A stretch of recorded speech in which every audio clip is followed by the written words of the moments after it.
protagonist has a dream life. He hasn't made anything up, and everything stands before his eyes as if it were yesterday. Actually, the same thing is happening now. He is attacked by a monster. He smiled and asked why he was moving like an eel in a frying pan. He asked him why he was spinning like an eel in a frying pan. It soon turned out that this judgment was wrong for. The snake had struck him after all, and inattention had always been his problem. Seeing the angry face of the monster in front of him, he said that he just wanted to play out of boredom, and the monster was glaring at him. In this critical situation, he saw another problem. His armor was falling apart. He reassured himself everything was fine because that was to be expected. After that, he furiously rushed into the attack, because to top it all off he was too easily enraged. As he jumped, he started throwing strong and accurate punches essentially. The guy really liked the feeling of increased power he was experiencing, plus, he strongly enjoyed swinging his sword and throwing magic around. But something he didn't like at all, he accidentally stumbled and fell, not realizing how it happened because that's when he died. And the next thing he heard upon his awakening were a woman's footsteps. Everything was foggy, so he wondered if he was asleep. Someone was coming toward him. When he saw the woman, he wondered where she had come from. Did he have a fan following him around? And as luck would have it, he wanted to sleep in this situation. Apparently he was exhausted from the recent battle. The woman who came walked over to his bed and touched him. Then she leaned over and kissed his forehead. At that moment he smelled that she smelled like flowers. Such a light morning kiss, and from such a beautiful woman.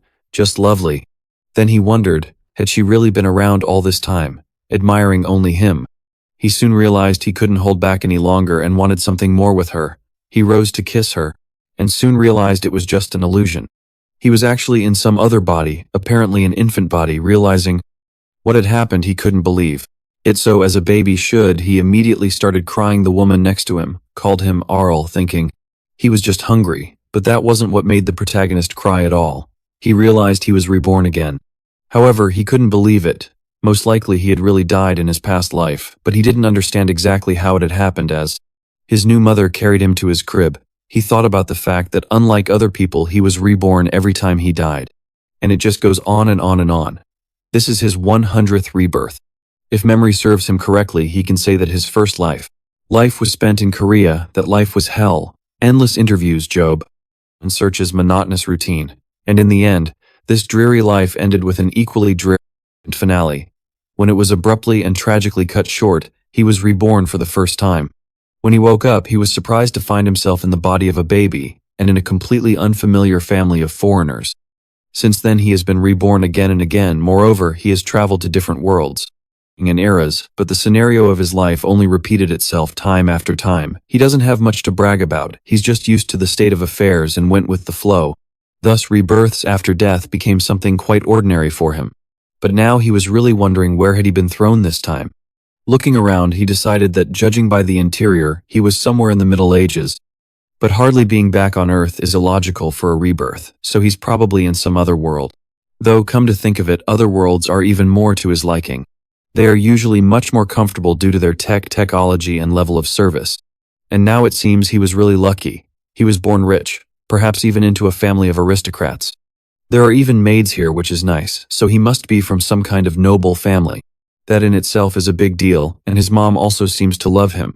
The woman inquired if he had eaten well, but he did not understand her speech, of course. This world has its own language. This happened quite often at first. Finding himself in a new world, he did not understand much.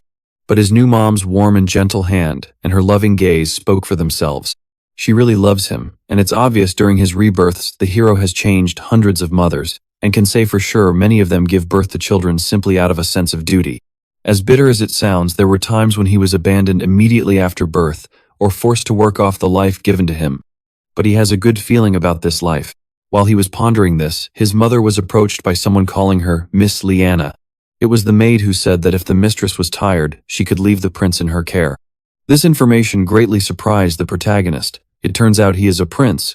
In addition, it was very strange that the expression on his mother's face suddenly changed drastically. She immediately asked if everyone else recognized this child as a prince. The maid, without hesitation, replied naturally, "He will be recognized." But the woman didn't believe her, and told her not to pretend, because they were alone here anyway. She probably thinks badly of him too. However, the interviewee objected, saying that it wasn't true. The mistress apologized afterwards, explaining that one of the maids had recently allowed herself a little extra. It was at this point that it finally became clear to the hero why the expression on his mother's face had changed. She went on to say, although her son was a prince and had imperial blood in him, his fate would definitely not be easy. It would have been easier if Arel wasn't a prince. She, for her part, hoped only that her baby wouldn't hold a grudge against her. The woman knew that everyone was just discussing her and her baby now because of her. Her son has no right to inherit the throne, all because she was a mere servant, so she apologized to the little boy. Then he held out his tiny hand to her. He did it to wipe away her tears. Liana got excited and asked Sina if she had seen it. The kid seemed to understand. The boy really didn't want his mom to be sad. After all, he was fine. He didn't care that he wouldn't inherit the throne. After all, the life of a prince was already lucky for him. He would simply ignore the pesky nobles. Even the imperial family wouldn't be able to control him, and the prince's life no doubt promised to be eventful. The protagonist rejoiced that his 101st life turned out to be the life of a dream. He ended up being the son of the emperor, and his former maid. Such a half-breed. It was a life that could be spent quite nicely if you stayed out of politics. Since the emperor's blood flowed in him, he should at least be provided with more or less comfortable conditions, at least he hoped so.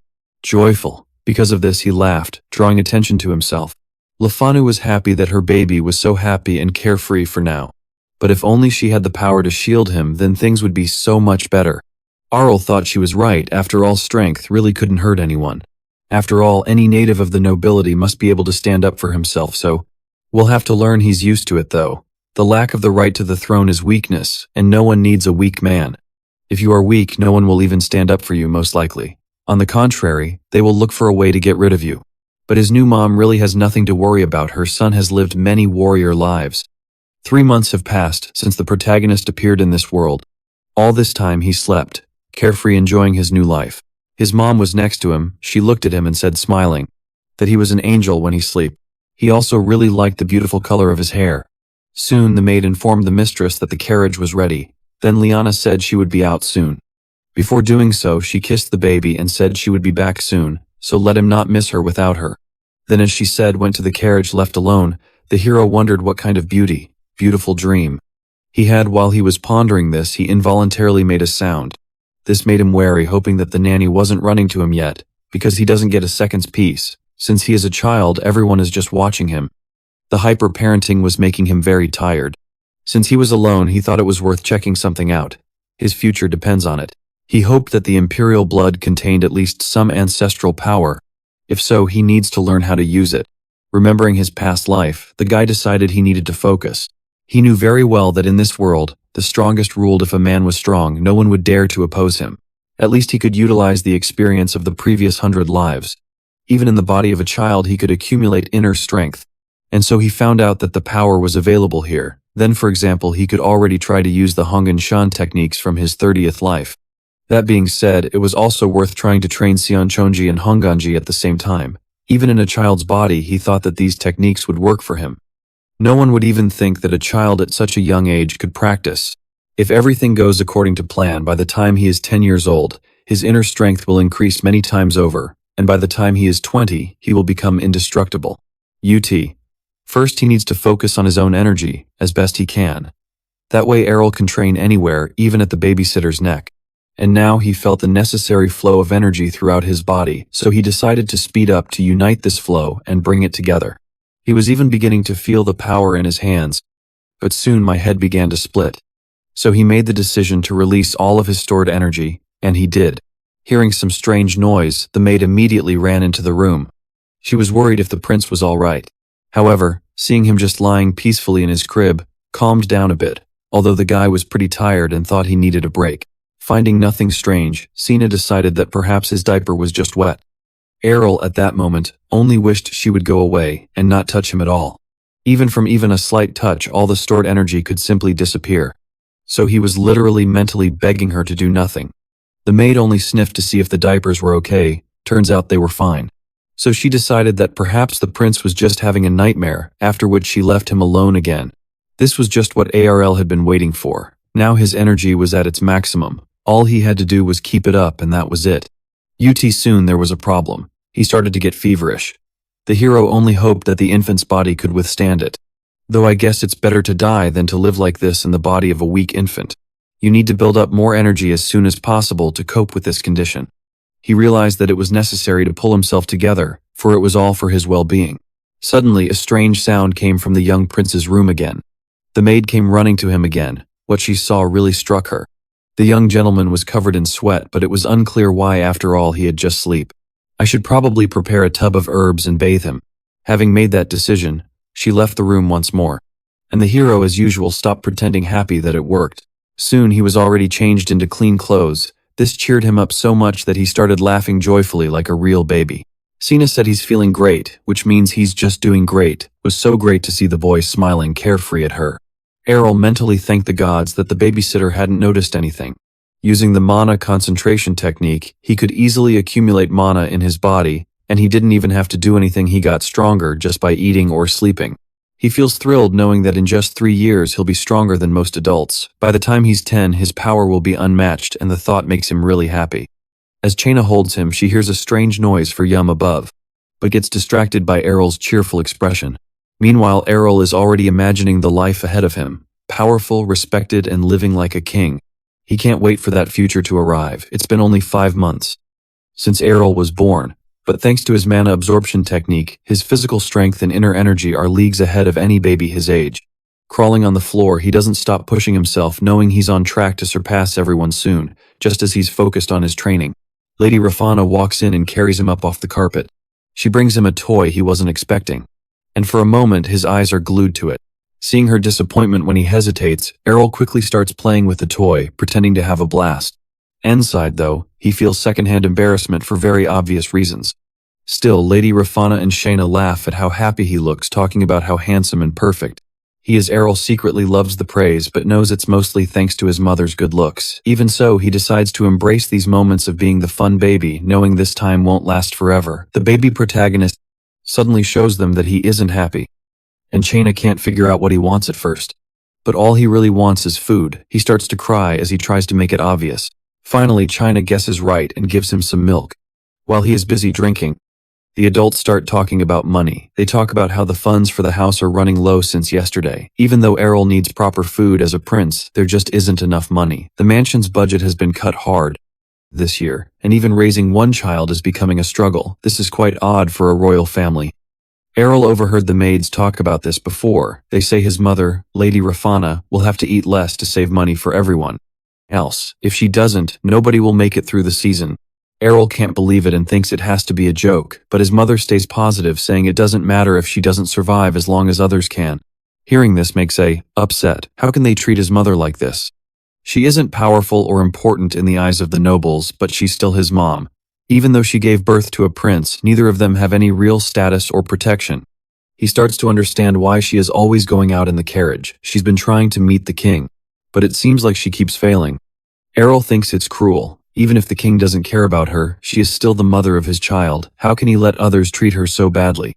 He starts crying again because of this, and Chaina hands him over to Lady Rafana, and he calms down in her arms. Even as a baby, Errol wants to help his mom. He knows he can't do much, but he has to come up with something. Winter is coming, and things will only get worse with the cost of heating. In his baby bed, he puts his boss baby brains to work and starts thinking hard about what he can do to help.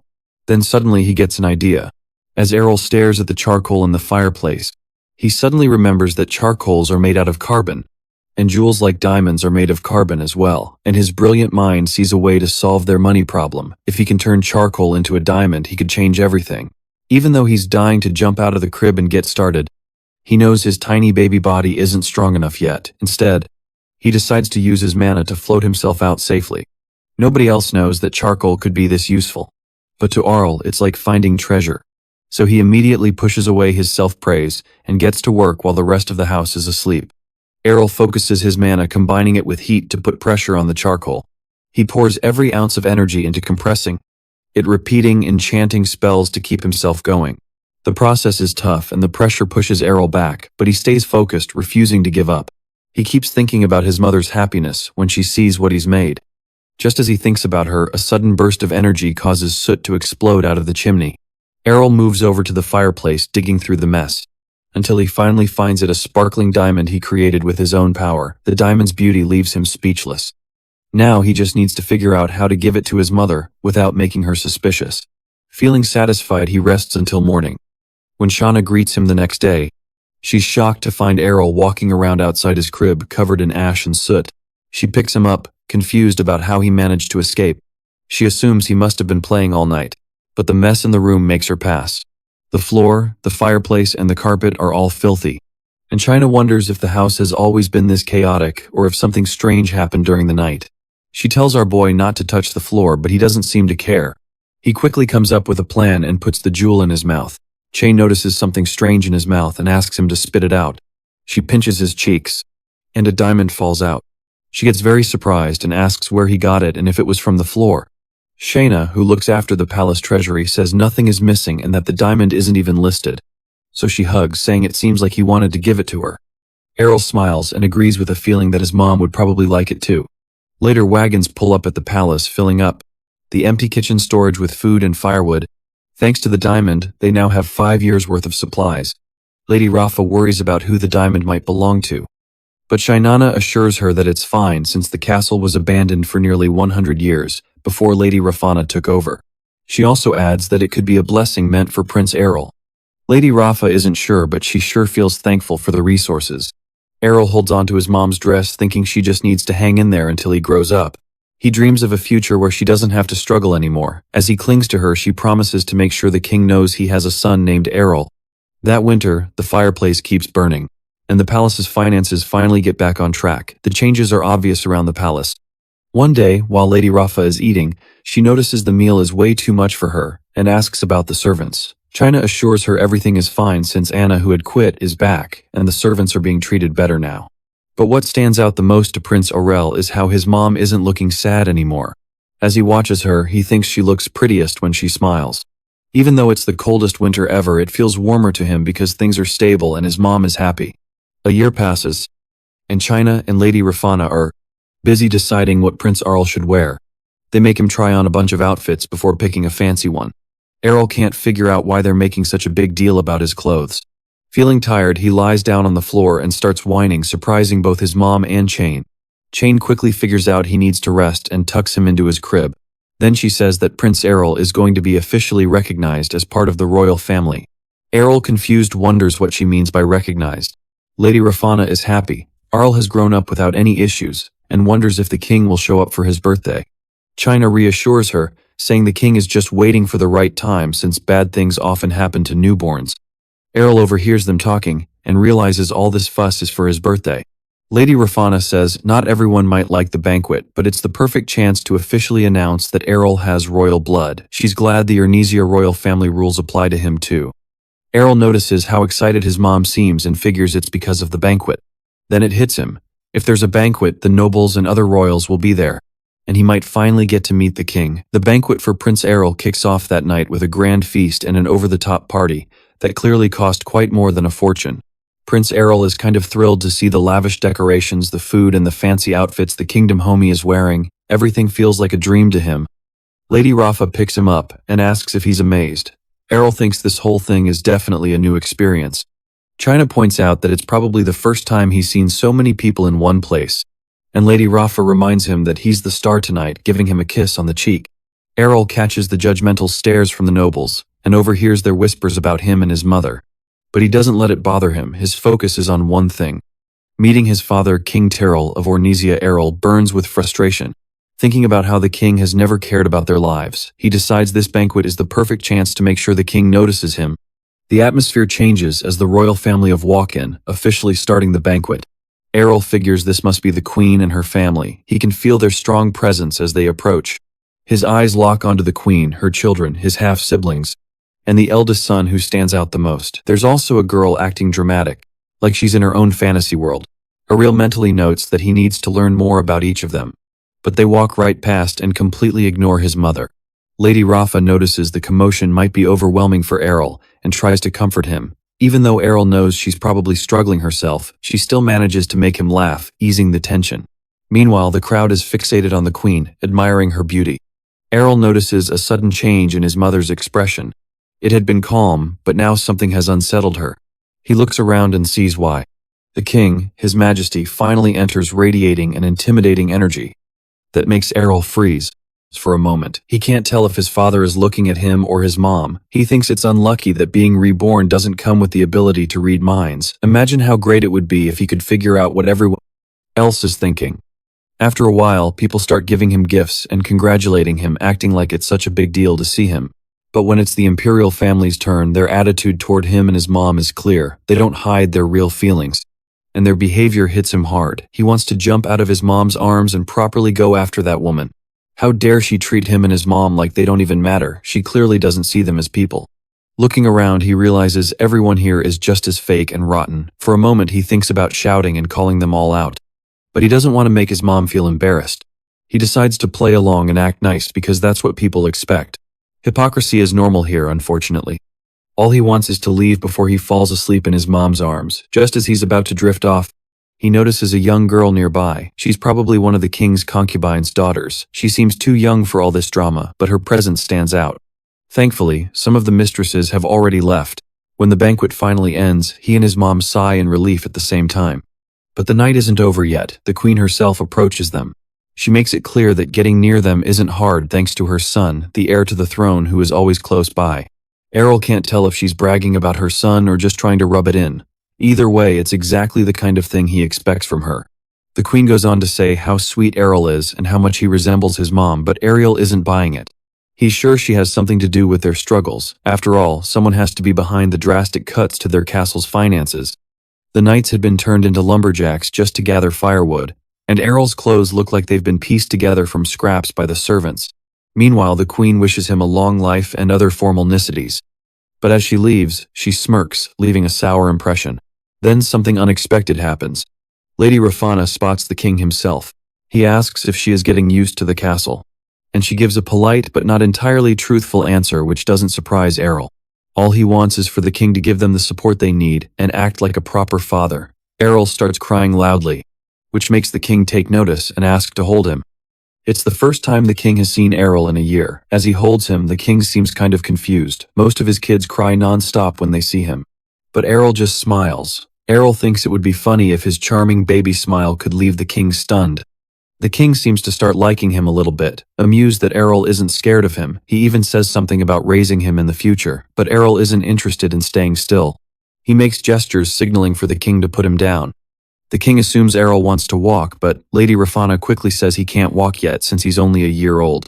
At that moment, though, Errol decides it's time to prove everyone wrong. He takes his first steps right then and there, knowing he's the star of the evening and needing to show off. The room erupts in excitement, as everyone cheers for little Errol's first steps. Even the king seems impressed, realizing Ariel is trying to show him something important, that he isn't like other kids. Errol feels confident that this is just the start of proving himself. But as he reaches the table and tries to steady himself on it, he performs an epic fail. The whole table, along with all the food and drinks, comes crashing down. As the plates and glasses come crashing down onto Errol, everyone is freaked out, even the king. But Errol. This was all part of his grand little scheme, not just to show off that a 1-year-old could walk, but to pull off his perfectly executed dramatic act. He lies on the ground crying like he's in the middle of an epic tragedy. And the king picks him up, checking for injuries. The king sees that Errol's clothes are soaked in wine but finds no real harm. He decides Errol needs a change of clothes. China steps in to help, but the king waves her off, wanting to handle it himself. What he discovers next leaves him speechless. Underneath Errol's stained clothes are undergarments that look more like scraps than anything worthy of a prince. China looks confused, claiming she had dressed Errol in fresh clothes earlier that morning. As the king inspects the fit, he realizes how shabby and pitiful Errol's life must be. And the crowd starts murmuring, saying stuff about it being disgraceful and all. Frustrated by the whispers, the king demands silence, with his voice blasting through the hall and sending shivers down everyone's spines. He looks at Errol's mother, clearly processing how poorly they've been living.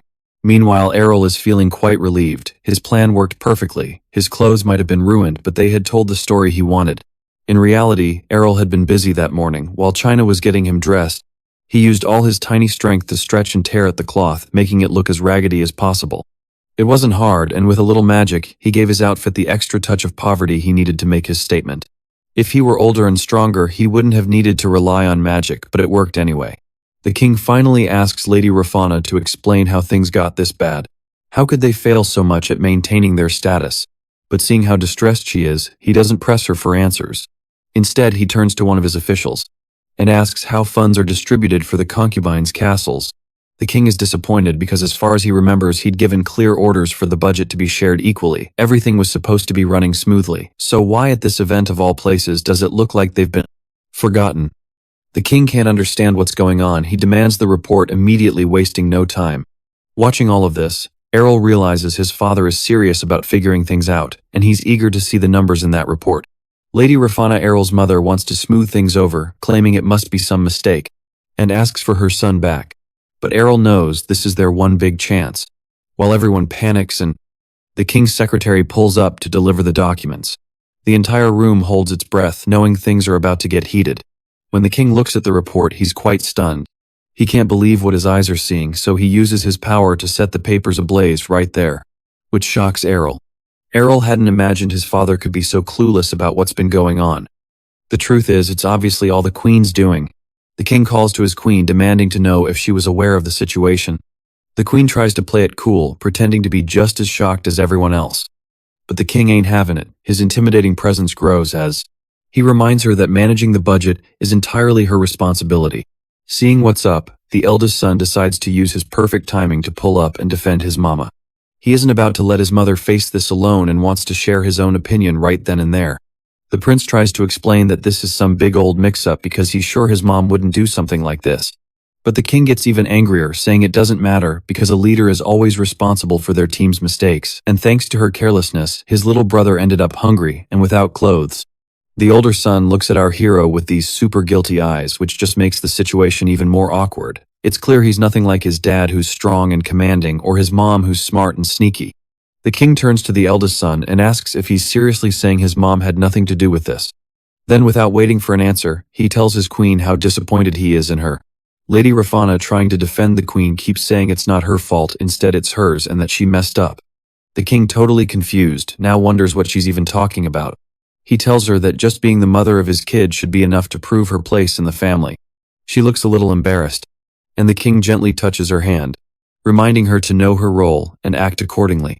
This whole scene really ticks off the queen and her son, and the king demands that they find out who's to blame and make sure this never happens again. He, queen, clearly shaken, looks down at the floor and promises to handle it and make sure it won't happen again. The king gives her one final warning: mess up again and she'll face punishment. The queen keeps apologizing, saying she'll find the guilty party and make them pay, but she still doesn't seem to get why he's this mad. She then insists she has no idea how this happened, not knowing how to explain herself to Lady Rafana, who is also really stressed out. But the hero sees right through the queen. While his mom tries to say there's no mistake and defends the queen, our protagonist can't figure out why his mom is protecting the one person who probably knows every little detail about what went down. The queen promises this won't happen again, but only our hero realizes that at least she could pretend to look guilty.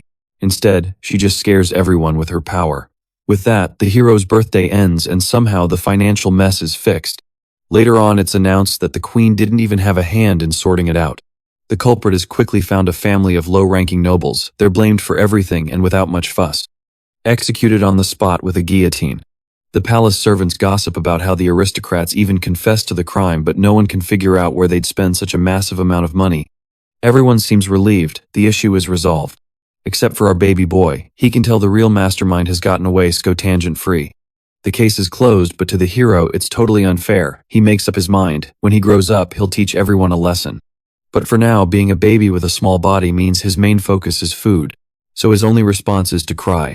Soon he's being spoon-fed and feels pretty happy with his current situation. Still, he knows he needs to work on his body since he's going to be stuck as a baby for a while. But after thinking it over, he realizes all he really has to do is eat and play. Once his belly is full, he decides it's nap time. Sometime later, he wakes up to the sound of a carriage pulling up to the house. He flies to the window to check it out.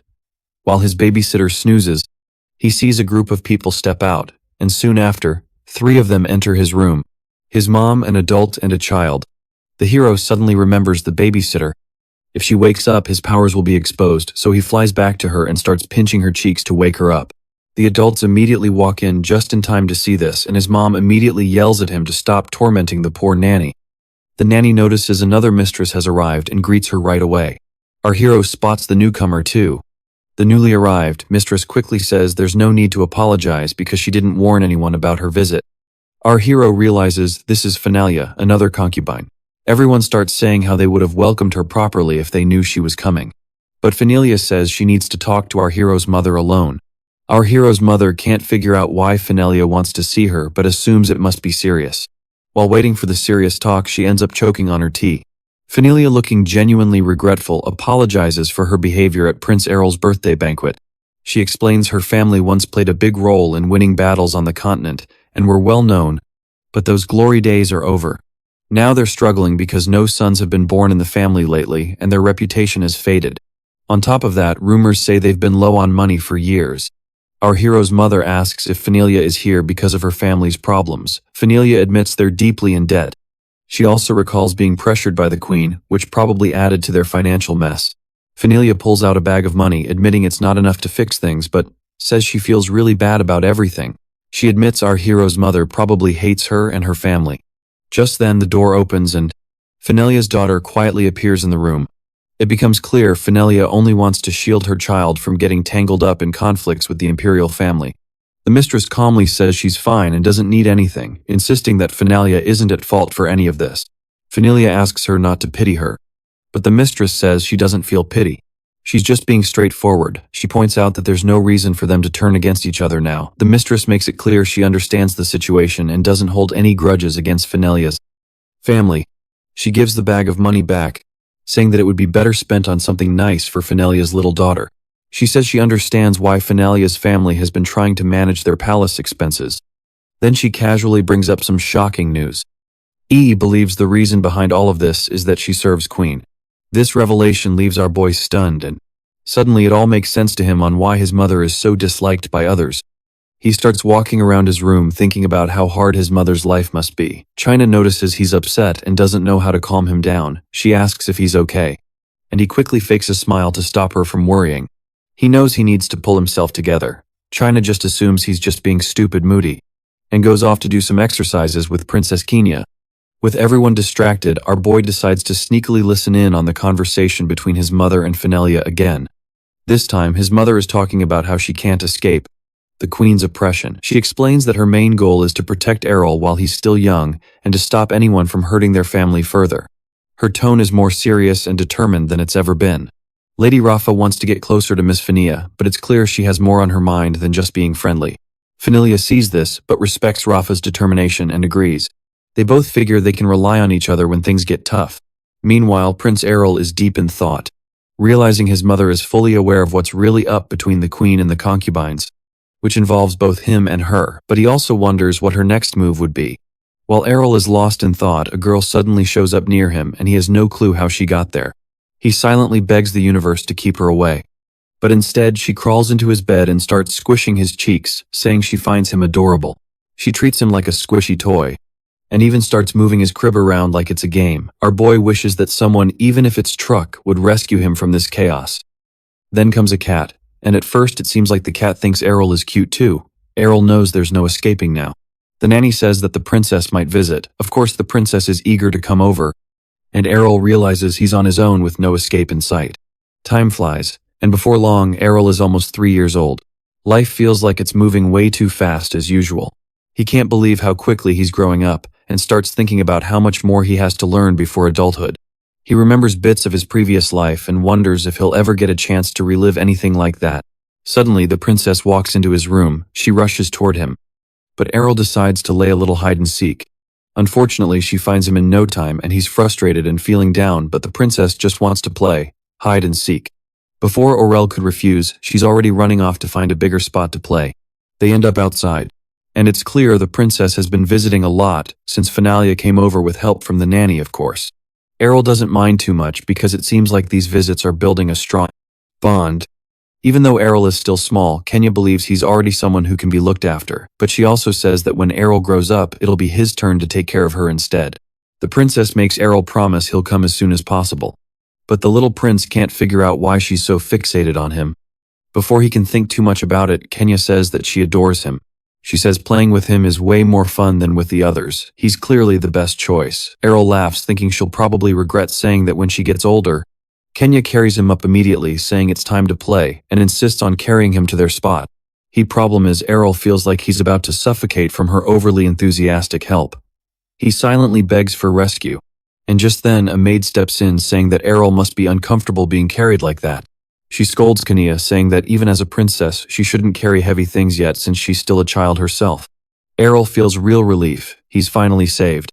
Although Kenya isn't happy at all, she shouts that she wants to play. The maid says she should try drawing or listening to something classical instead. Kenya is sick of all that boring stuff. She says she wants to swing a sword just like her brother Kyle. Errol notices her practicing with a stick and quickly realizes her balance is way off. The stick's weight is all wrong and she's not holding it properly. Despite this, Kenya is completely into it, imagining she's already defeated some powerful imaginary swordmaster and claiming victory for herself. The maid tries to explain why Kenya isn't allowed to practice like Kyle and Lennon. This really upsets the princess, who can't understand why they're allowed but not her. The maid tells her that it isn't proper for a princess to dirty her hands, reminding Kenya that she's supposed to be elegant and ladylike. Kenya isn't listening, some Mulan vibes. She's already snatched up the maid's sword, and before the maid could stop her, she's talking excitedly about swordsmanship. The maid panics and chases after her, begging her to hand over the sword or at least just take the sheath instead. Errol stands nearby and he finds himself liking Kenya more and more now. As time goes by, Prince Errol turns 5. He's out in the fields of his land, looking all royal and bold, pretending to race on his mighty steed. But let's not get carried away. He's just rocking back and forth on a toy horse, having the time of his life. China, his maid companion, horse trainer, says he should try riding a real horse. But Errol waves it off, saying it's too risky. China tries to hype him up, telling him a prince his age should be into stuff like riding horses and swinging swords. But Errol is like, nah, princes don't have to do all that. This leaves China feeling bummed, because he's not exactly oozing ambition. Here's the catch: Errol's no ordinary kid. This is his first life. Yep, the guy's been through the ringer more times than he can count. Over all those lifetimes, he's figured out one harsh truth. Being too good at anything only brings trouble. Every time he's been a pro at something like sword fighting or magic, it's drawn all the wrong people, either wanting to use him or take him down. So now he's all about staying low-key and enjoying the perks of being a prince without breaking a sweat. Back at the castle, Errol tells China he needs some alone time, and she agrees, though she's not thrilled about it. Once she's gone, he shuts the door, kicks back and just lies there doing nothing. Later they end up in a bit of a pickle. Chane is frustrated, asking why he hates studying so much, pointing out that a 5-year-old prince should be eager to learn and grow, but Errol's totally not interested, don't care about the world, and definitely not into cramming knowledge. China sigh, half joking that he sounds like someone who's lived 100 lifetimes. Before she can go on, Errol cuts her off and assures her it's not her fault. He's like this. Deep down, he decides it's time to just enjoy life. For once, YOLO vibes, not for Errol. It only took him 100 lives to figure out how to kick back and take it easy. Maybe he's just a chill guy, who knows. China reminds Prince Errol that by royal rules he has to start studying now that he's 5. She pulls out some super basic books, saying they were picked just for him. But Errol, looking all moody, grabs one and shows off his book skills by spinning it around like a toy. China's totally pissed, telling him books are for reading, not spinning. She even tries the guilt trip, saying regular dudes would love to learn but don't get the chance. But Errol doesn't give a care in the world. He starts stacking the books into a mini house instead. China, trying to hold it together, tells him to knock it off and sit back down. But Errol's not listening at all. When words don't work, he goes full drama mode, whining and yelling that he won't study. Suddenly the doors open, and his mom walks in looking like she's had enough.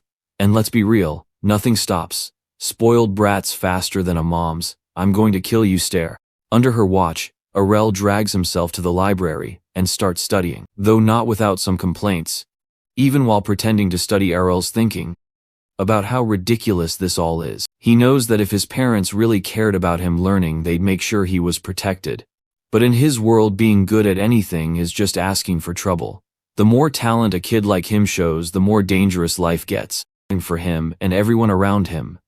Errol doesn't think it's fair, but life is what it is. All he wants is a chill, lazy life where no one's at risk. As he zones out, China snaps him back to reality, telling him to study hard and make people proud, as if that's going to solve anything. Errol thinks about what China says, but decides it's a bit much for him. Chain doesn't let it go though, telling him that if he keeps acting like this, his mom's going to feel sad. That hits a nerve, and Errol finally decides to put in some effort for his mom's sake. Not because he suddenly loves studying. Even so, he's firm on one thing: no sword training, no magic lessons. He's had enough of dealing with chaos that comes with being gifted. Instead, he starts thinking about other, less risky plans for his future. A few days later, a fancy carriage pulls up at the concubine's place. China tells Earl that a mage from the magic tower is here to check his mana. If he's got the talent, they'll start teaching him magic. That's bad news for Errol. He knows any decent mage would sense the crazy amount of mana he's hiding. He figures the only way out is to keep his mana under wraps. As he walks down the hallway to meet this tester, he keeps his head down, trying to look as plain as possible. China tries to cheer him up, saying even if his mana isn't super impressive, he can still work on it. But when they open the door, the tester's face says it, all shocked like they just saw something they weren't ready for. The mage stands up quickly and looks right at Prince Errol. As they size each other up, Errol watches the mana flowing through the mage. Wondering how he looks in the mage's eyes, the mage grabs Errol's arm to check his vitals and says that something feels off. China, trying to hype him up, asks if Errol is special. But the mage isn't sure whether to call him special or just plain weird, since he can't sense any mana in Errol at all. Even after trying to probe with mana, the mage finds nothing, leaving China completely shocked. Errol leans back in his chair, feeling all chill about how well he's hiding his mana, like some last-ditch secret weapon. Before walking into the room, he had used his key to compress his mana and push it to the edges of his body. When the mage looked surprised earlier, Errol knew his plan was working.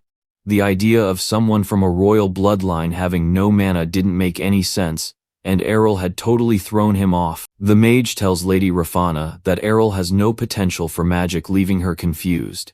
He adds that even commoners have a tiny bit of mana, but Errol doesn't seem to have any at all. Some rockin' guy vibes. After hearing this, our boy starts to wonder if he went a little too far.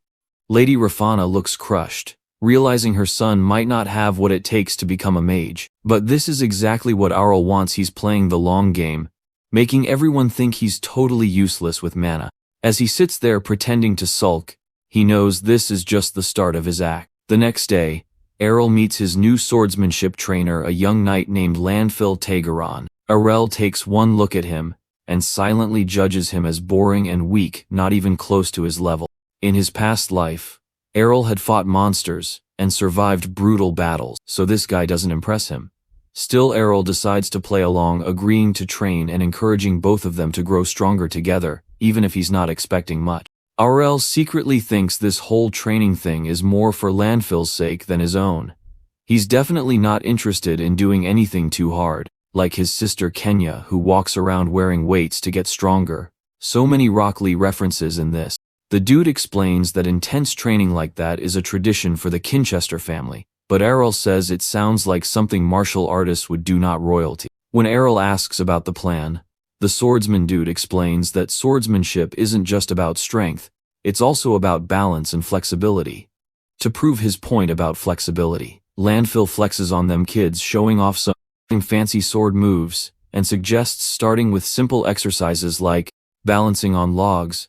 Errol immediately complains about being scared of falling, even though the logs are barely off the ground.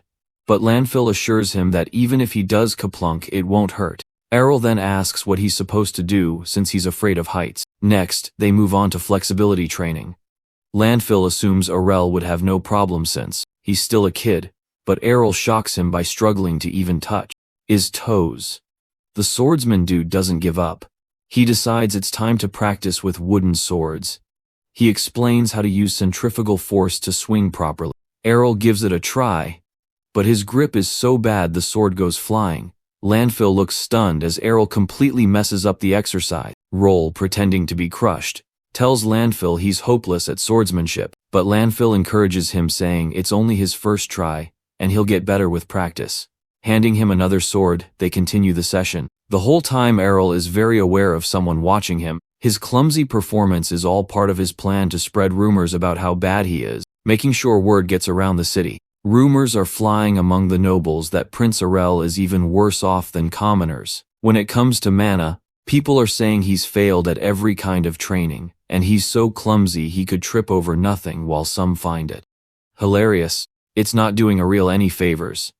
At the concubine's castle, Errol is chilling with cookies and orange juice. Kind of a surprising combo for medieval times when he hears about a new private tutor coming to teach him. The gossip about him being useless has scared off most tutors. So Errol's curious about who's brave or crazy enough to take the job. He looks out the window just in time to see the tutor stepping out of a carriage. A few minutes later he finds out the guy's name is Gamel Perennia. The vibe in the room immediately gets awkward with Gamel stuck teaching someone everyone thinks is hopeless, and Errol already bored out of his mind. Errol sigh and figures they might as well start with literature focusing on foreign and common languages.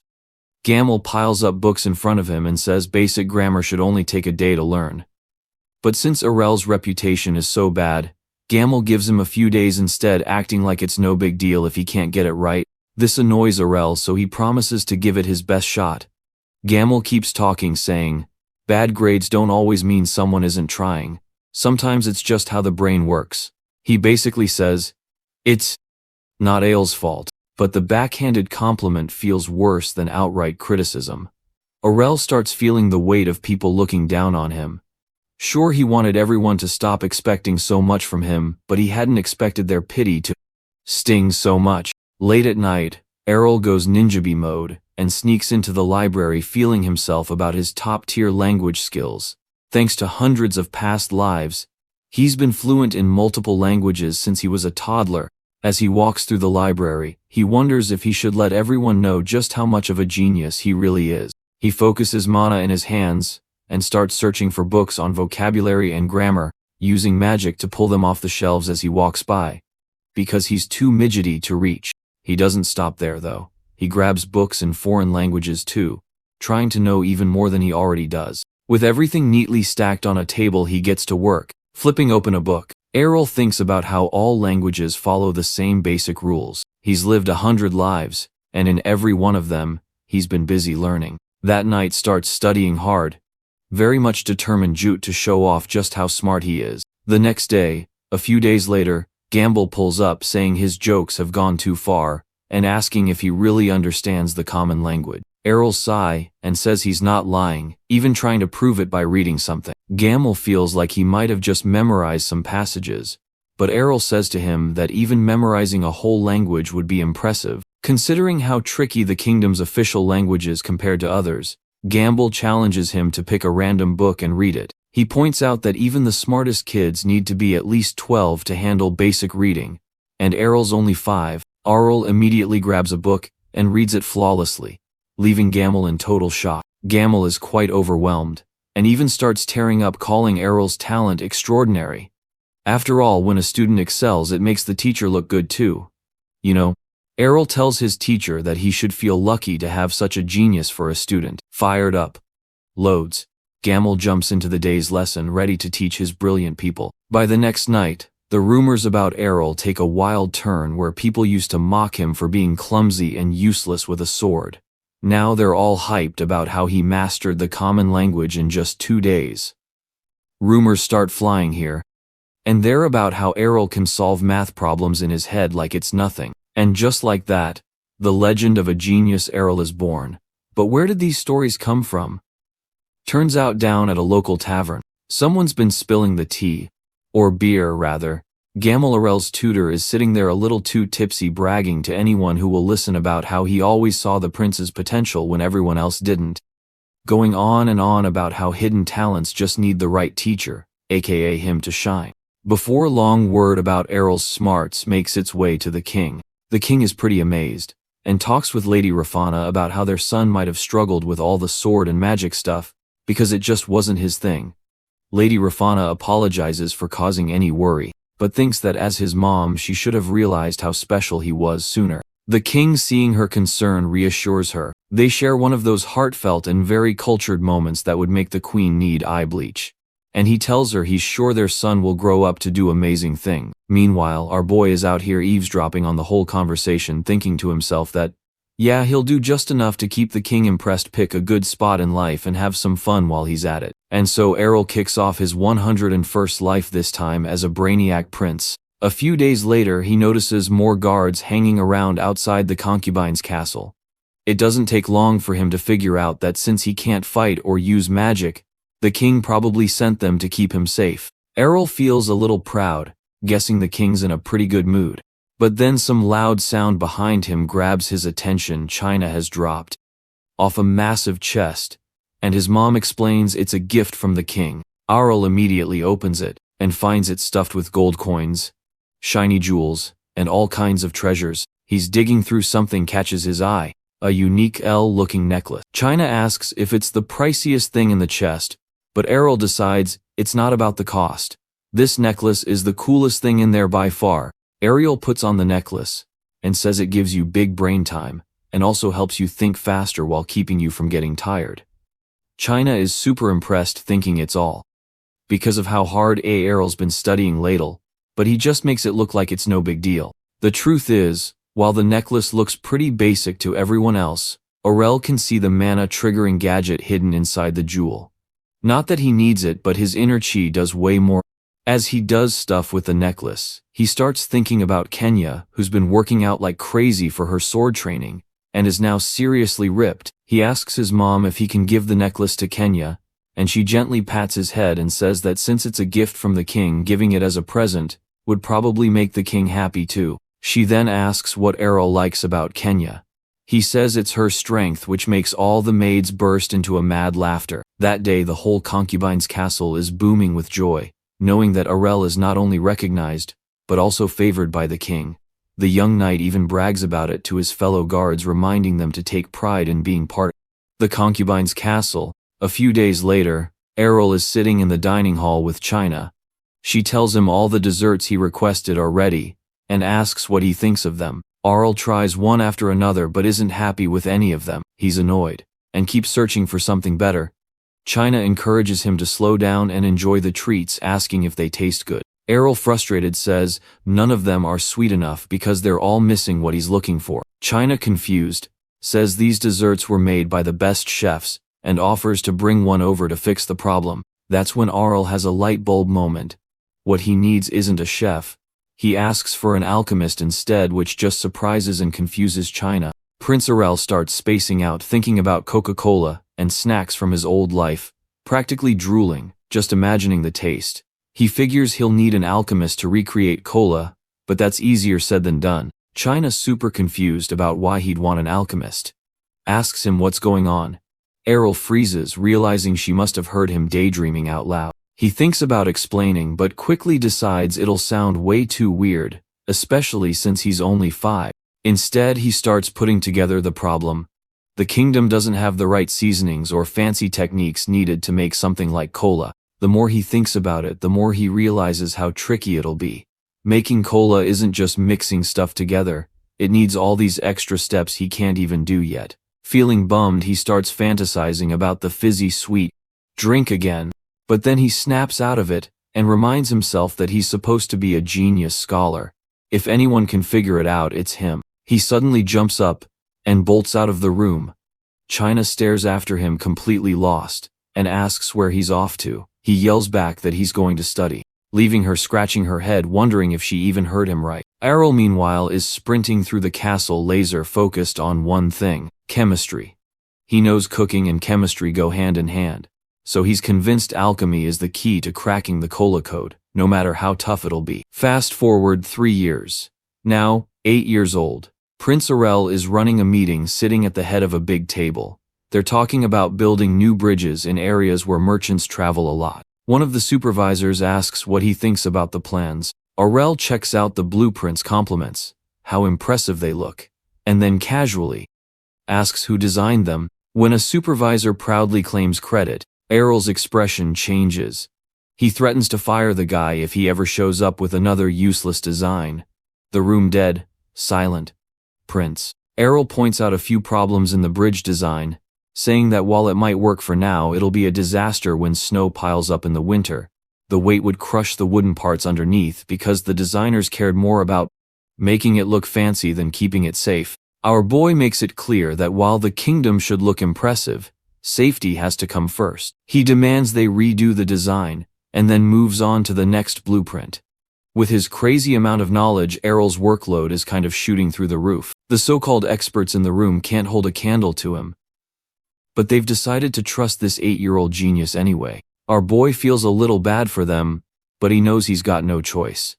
He has to keep proving himself. After the meeting, as Errol heads out, a new maid spots him and calls him by his latest nickname, the young gay sage. He's instantly horrified and thinks it's the cheesiest thing ever. Realizing the maid must be new, he tells her not to use that nickname again because he can't stand it.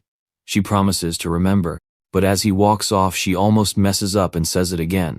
Errol, now extra annoyed, silently swears that nickname is the lamest thing he's ever heard. As his carriage moves off, Lady Rafana looks out the window and asks Chain if Errol is heading somewhere important. China tells her that he's going to see the king, which makes her wonder what they'll talk about. Hain hesitates, almost saying that Errol is interested in learning alchemy. Meanwhile, up in the carriage, our boy is busy imagining how the king might react when he drops his alchemy request out of nowhere. Even though his audience request was approved right away, Errol figures the king must trust him now, especially since he's been handling so many responsibilities like a pro. Prince Errol stares out the window trying to shake off the nerves.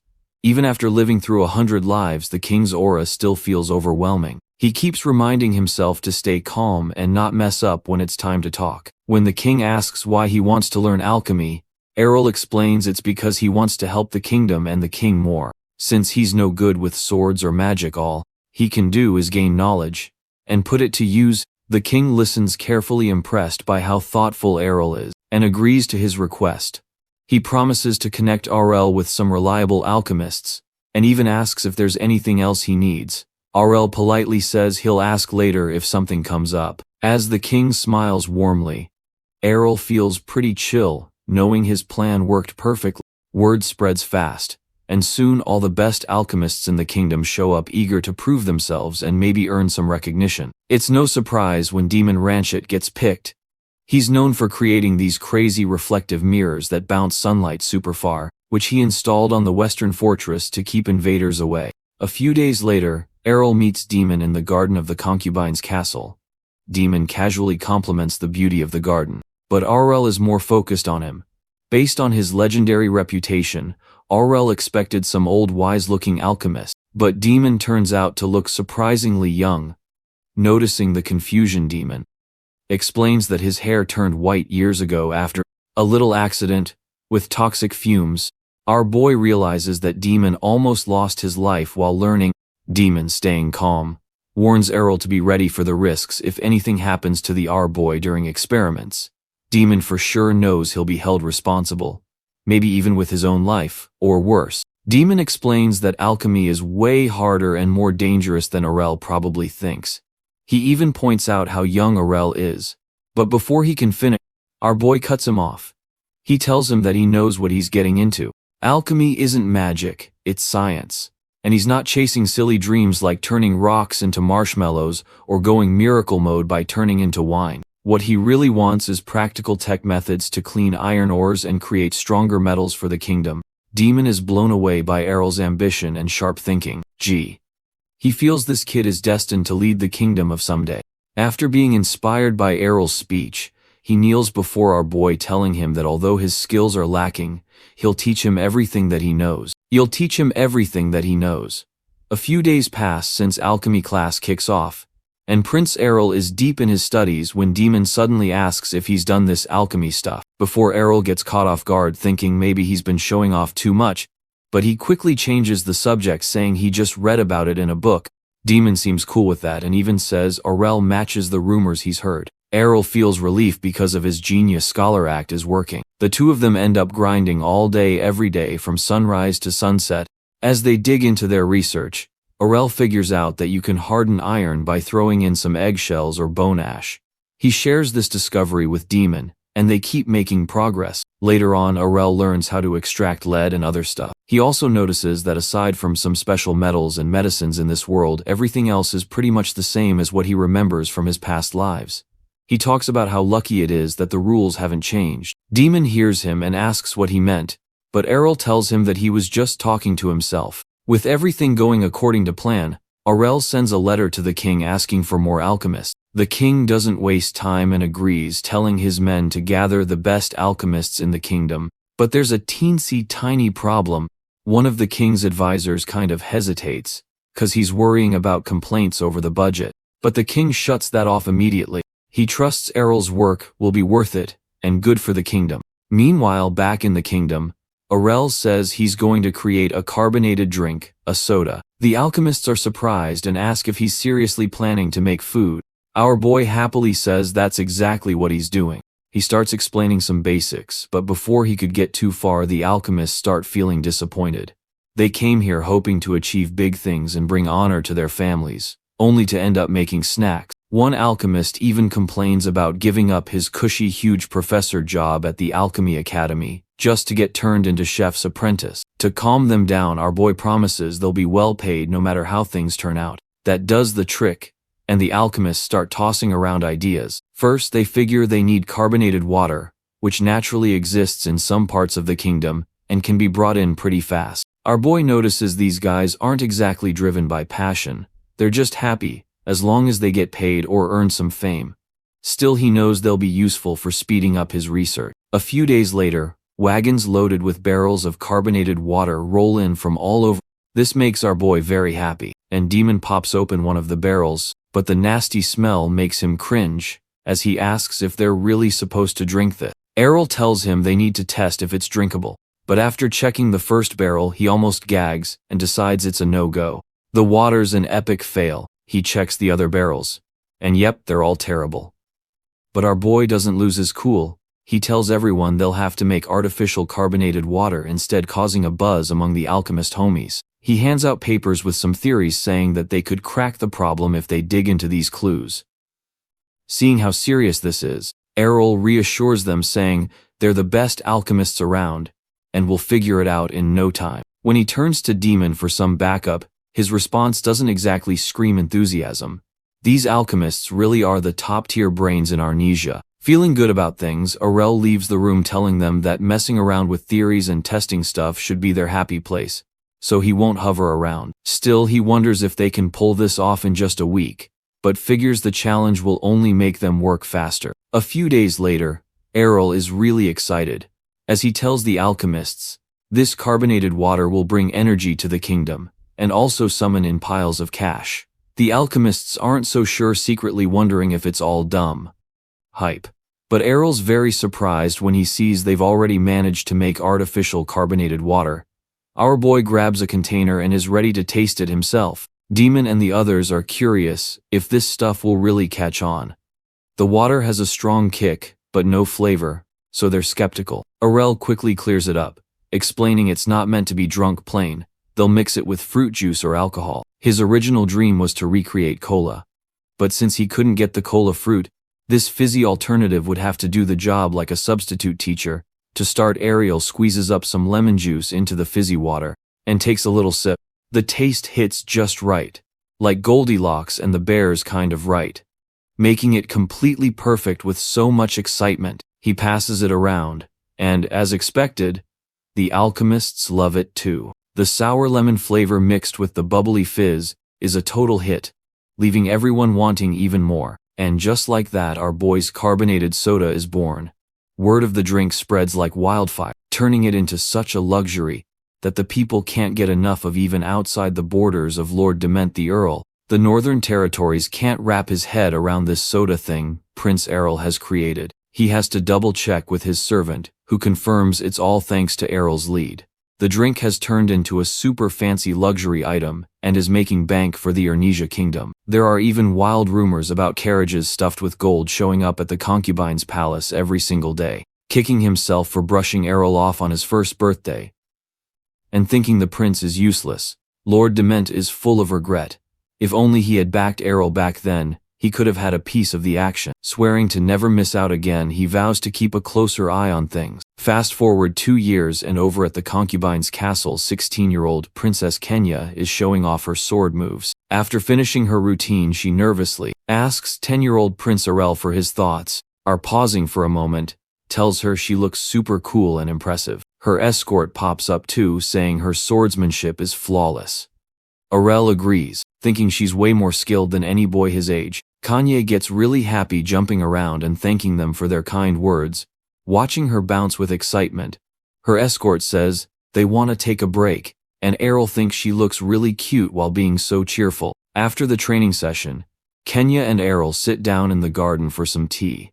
Kanye brings up all the news about Errol's soda success, saying it has not only helped the palace, but also boosted the kingdom's economy. Errol, playing it cool, calls it his duty as a prince. Kenya then tells him of a rumor about him being the perfect son, which has apparently made a lot of people jealous of Lady Rafana.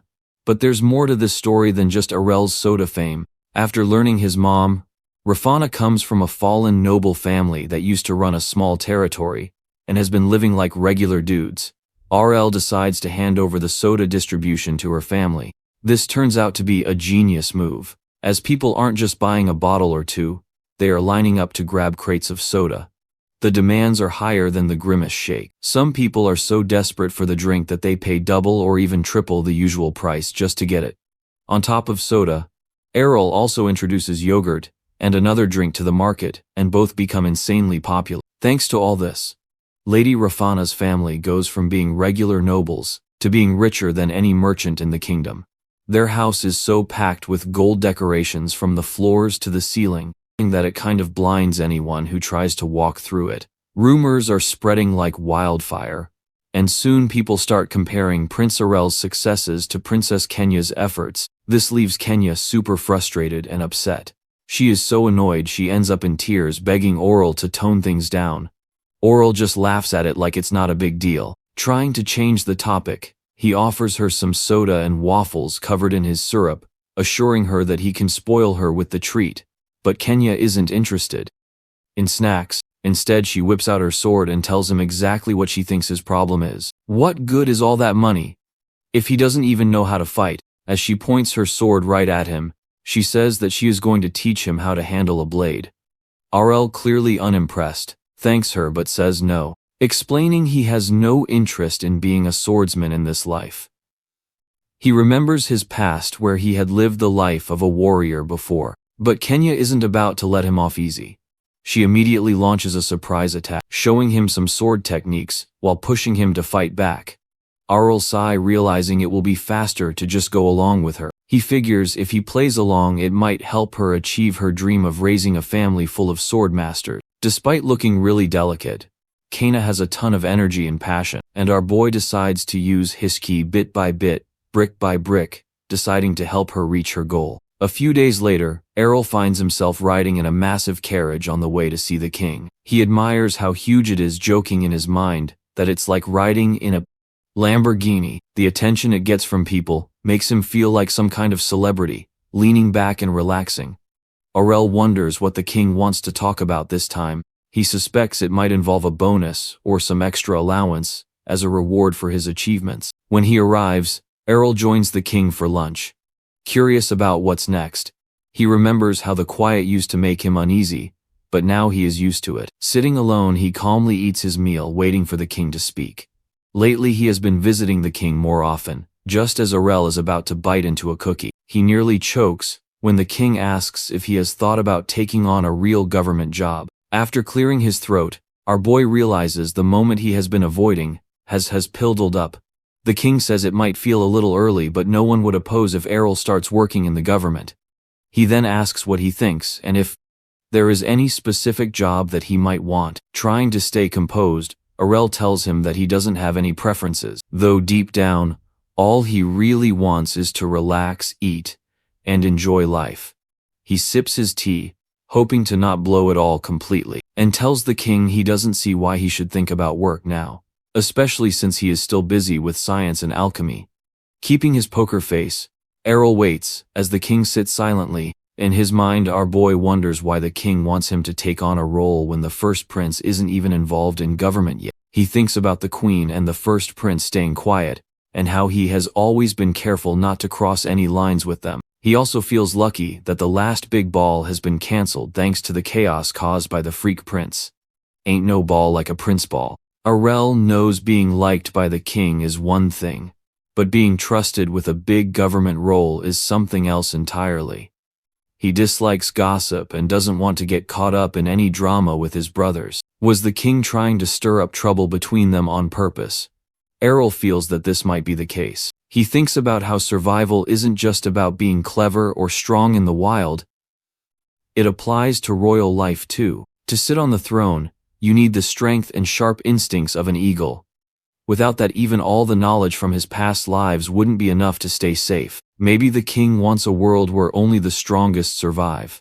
Either way, Errol isn't about to fall into the trap this time. A few days pass since Prince Errol talks with the king. Now he is riding a horse, looking excited, as he thinks about how this is his first time going so far from the concubine's palace.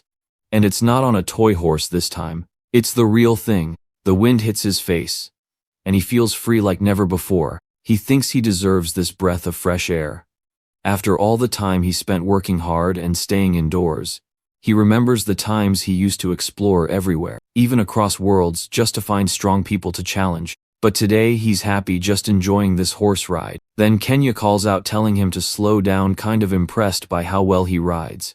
In his head, he thanks her for taking him along, but out loud he says, "It's all because the horse is smart, not him." He looks back, wondering why so many knights are escorting them for such a short trip. He notices some of them look pretty tough. Kenya tells him that she didn't ask for this many guards, but before she finishes, Errol cuts in, reminding her she's a princess.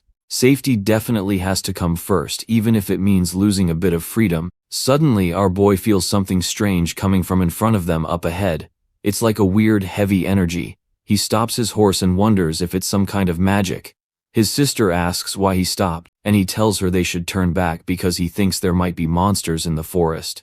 Kenya looks confused and asks how he knows, and our boy makes up a stupid reason about having a strong sixth sense, and says the feeling is bad, like a trap is waiting. Kenya doesn't believe him, of course, and immediately charges toward the strange energy. Shocked, Errol yells for the knights to make sure she comes back safely. One of the knights awkwardly admits they are actually on the right path. Turns out just beyond the forest is the princess's training ground. Errol is confused and asks about this training ground, but in the end he just follows his sister, who seems completely sure of where she's going. Whole thing started a few days ago. It all just kind of happened when Kenya and Errol were out here eating together with no danger. Kenya told him about trip soon and invited him to tag along. She totally understands how annoying it is to be stuck in the palace all the time, and talks about how much she loves hunting and going on adventures. As they ride side by side, Kenya tells him that traveling is practice, and practice is traveling. It's all just fun for her. Errol, though, feels like this is more of a punishment than anything else. Kenya looks over at him and says she's pretty sure he would have come along even if it was just for practice, because he trusts her, and since she's his sister, she promises to protect him if they run into any monsters. Errol doesn't say much.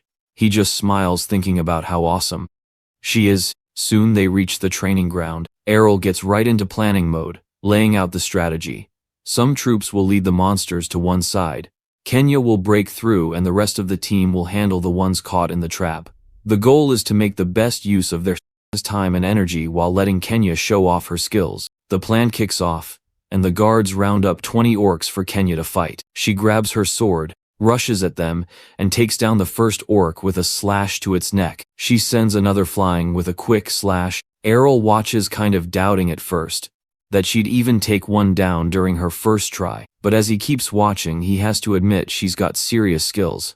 He's a little jealous, of course, and rightly so, but mostly impressed by how strong and calm she looks while fighting. Kenya doesn't stop going from one orc to the next, increasing her kill count. Kenya's skills leave everyone hyped, watching her pull off amazing moves for a 16-year-old. The training keeps going for a few days, and she just keeps showing off how talented she is. One night they're chilling by a fireplace. Errol asks if she's tired, but Kenya says she's good, and even wishes she could have fought more. Errol tells her not to push herself too hard, reminding her how people mess up when they let their guard down. He even brings up a mistake from his past life that cost him big. As they hang out, Kenya is busy raving about how good the meat skewer tastes. Errol watches her and thinks how, at that moment, she just looks like any regular 16-year-old girl. But then as the night goes on, he suddenly asks why she wants to be so strong. Kenya is surprised, but answers seriously. She says that no matter how skilled she gets, nobody will actually support her choices, because she's a princess. People think it's just a phase, and one day she'll quit all this sword stuff, settle down, and marry some random guy for politics. Errol gets it. In their world, it's totally normal for princesses to have arranged marriages for the sake of alliances. Kenya is already at that age where people expect it. But before Errol can say anything, Kenya interrupts his thoughts. She straight up says she hates that life. Errol is surprised, but she explains how much she admires him. He's out there doing what he's good at, earning respect and making money while helping the kingdom. She wants the same thing. She wants people to see her for her skills, not just as someone who will marry for politics. With a determined look, Kenya says that she'll control her own life. Errol smiles, impressed, and confidently tells her she's definitely going to change her destiny. Kenya smiles back, saying she wants to be like him. Then she remembers their journey ends. Tomorrow, Arel agrees. This trip has been amazing and he's glad he came along. The next day, Kenya is still out there taking down orcs like it's some kind of personal vendetta. When one orc charges at her, Kenya wastes no time and slashes it clean across the torso, dropping it instantly. Everyone watching is amazed. She keeps hunting orcs even on the way home, like she's on some kind of unstoppable rampage. The orcs that were trying to hide don't stand a chance and get caught easily. Errol eventually yells out to her, telling her it's time to stop. He points out that there's nothing left to fight, and they really need to get back home. Kenya looks around, sees she's surrounded by a pile of defeated orcs, and finally agrees to call it a day. But then she notices her horse looking rough, like really rough. It's worn out from all the action, and looks like it needs a break, ASAP. Arel says they should ride together on his horse while her tired one gets sent to the magicians for some magical stuff. Kenya hops on and takes the reins, since let's be real, she's the better rider anyway, and our boy is totally fine with that. They start heading home with the guards following close behind. Everything seems fine at first, but of course, that doesn't last. Arel feels something's off, and looks up at the sky.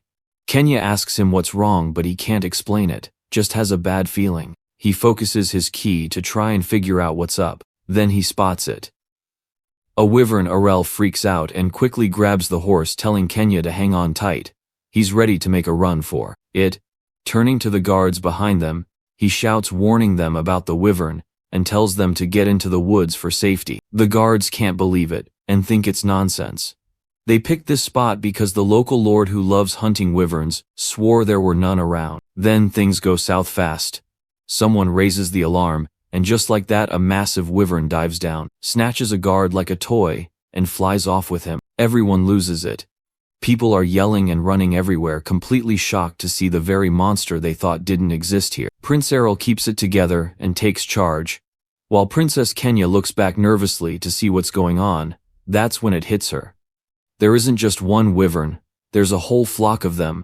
Errol sees it too and is super confused. Wyverns usually prefer to be loners, but now they're acting like some organized death squad. These creatures aren't just hunting, they're wiping everyone out for the fun of it. What really throws him off is that they're using crazy magic like acid breath, making them even more dangerous. Behind Arel and Kenya, the scene is pure chaos. The ground looks like a battlefield where Hope went to die.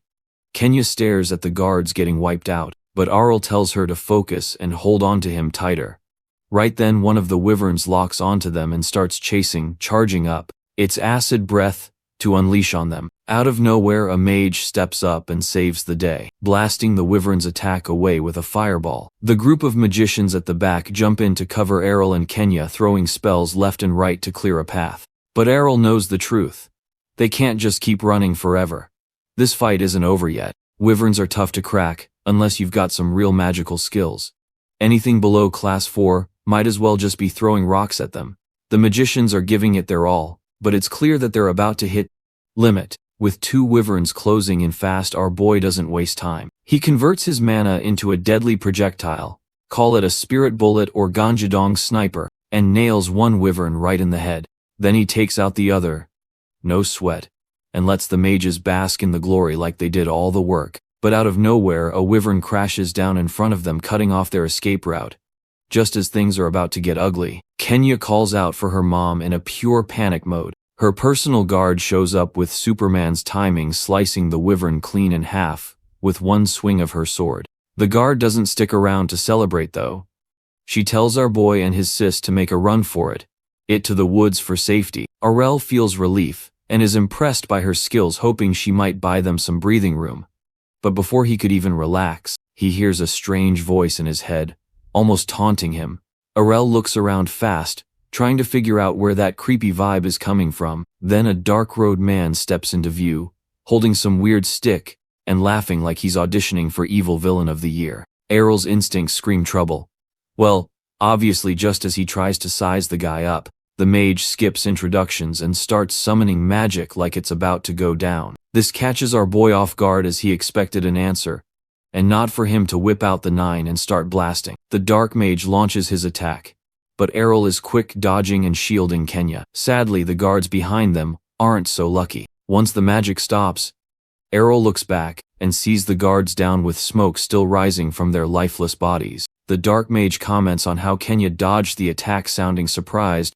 Arel is taken aback when he realizes the mage knows her name and starts to wonder if she's been the real target all along. With a creepy laugh, the dark mage makes fun of them, saying they were just entertainment for him. He raises his staff, getting ready to cast another spell, and claims they can't escape. Our boy can sense dark energy coming from the staff.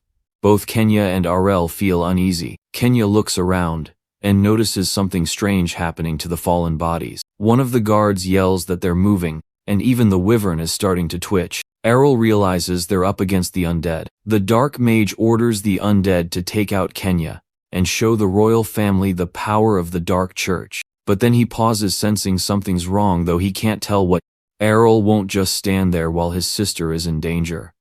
Determined, he wonders who would dare target Kenya. Using his donagong, he shoots at the dark mage's chest, hitting him with a wave of attacks that make the mage scream and collapse. Kenya, confused, asks what happened.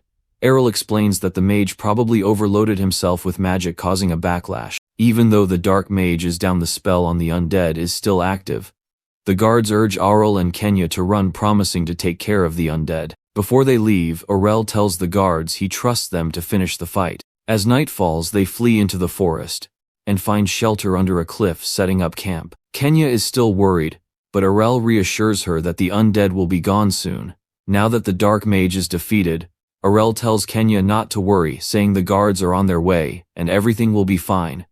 As he tries to start a fire, Kenya asks how he learned to do that, since he's always busy at the castle. Arel gets a bit nervous and explains it's all about rubbing two flammable things together to create heat. If Kenya hadn't been watching him so closely, Arel would have just used his mana to create heat and avoid the hassle of using his hands. After a bit of struggling, he finally gets the fired up. Kenya wonders if maybe she should have skipped the training, but our boy tells her that it wasn't her fault, just an unexpected mess. She then asks if he was scared during the whole thing. Realizing he's been acting way too serious, our boy decides to be more honest. He admits they're royal representatives and have to hide their fear, even though the wyverns were pretty terrifying. Kenya, seeing a softer side of him, takes his hand and thanks him for sticking with her through all the chaos. Arel, feeling quite in the moment, says that Kenya was scared from the start, and it broke his heart to see the guards lose their lives for nothing. He knows the royal family is always in danger of assassination, but this is Kenya's first real encounter with danger, and it's tough for her to handle. Still, he stays focused on the main goal, getting them both home safe. Out of nowhere, a wild battle breaks out above them between a wyvern and a griffin. Kenya wonders why they're fighting at this hour, and Arel, noticing a nest on the cliff, figures the wyvern is after the griffin's cub. The wyvern manages to sink its teeth into the griffin's neck, sending it crashing into the rocks below. Arel and Kenya run to quickly get out of the way, going falling rocks. Once the dust clears, they see the wyvern fly off, probably scared off by the griffin's blood on the air. But when Arel looks around, Kenya is gone. He's left standing there, shocked. He spots her near the fallen griffin and warns her to be careful, but she says it's fine, since the griffin is already dead. Arel knows there's no stopping Kenya when she's curious. She looks at the griffin and wonders what they should do with it. Our boy, feeling kind of awkward, asks if she's planning to bury it, but Kenya surprises him by saying she's worried about the griffin's baby Errol says they can't do anything, and they would have to let nature handle it, even if it seems harsh. Kenya though thinks Errol meant they should raise the baby together, leaving Errol even more confused and all. As Kenya spots the guards coming, one of them looks relieved to see the pair safe. When they get closer, Kenya happily greets them, excited to see them again. Kenya's guard says that no one else was hurt after the undead magic spell was broken. The guards are surprised when they see Kenya holding a griffin in her arms. Prince Errol, looking a bit nervous, says it's the perfect time to step in and stop Kenya from taking in the griffin. But Kenya's guard says it's too late for that. A week has passed, and things have mostly gone back to normal, except for the new addition to the family. When the griffin baby flies over and wakes up Prince Errol, he greets the newest member of their family. Errol picks up the little griffin, and though he can't just sleep like he used to, he forgives the baby for being so cute and well behaved. The story then goes back to that night. Errol tells the guards to take Kenya to rest, while he makes sure no wild animals will disturb the fallen griffin's body. As the guards set up camp, Errol carefully cuts open the griffin's chest with his sword and takes out its magical core. Errol knows the core will help him tame the newborn griffin. While Errol plays with the cub, he sees Kenya arriving at the castle. She quickly gets out of her carriage, and the griffin baby excitedly greets her. As Kenya spends time with the cub, Prince Errol hears about a wanted order across the kingdom. A bounty is placed on the Dark Church, the group behind the attack on Kenya, with rewards for anyone who knows where they are. Prince Errol notes that the Dark Church isn't the only group causing trouble for the kingdom. He suddenly wonders if he's been too focused on wealth. A guard overhearing him asks what he means, but Errol just sends him away, like it doesn't matter one bit. As Princess Kenya finally catches the griffin, Errol thinks about why someone would target her, considering she doesn't hold much power or influence. Still, she's a princess, and part of his family. He starts thinking that maybe he should become a swordmaster, and try to become an aura expert by the time he's in his late 20s. Errol, trying his best to change the topic, approaches Kenya and asks if she wants to do something fun. Kenya asks what he has in mind, and moments later swords are clashing, and some mana kind of appears around their blades. Kenya notices the surge and starts to think about it, but before she could finish, hey! Both pull back after one last strike. Kenya excitedly asks how she did, and Errol happily tells her he used his aura.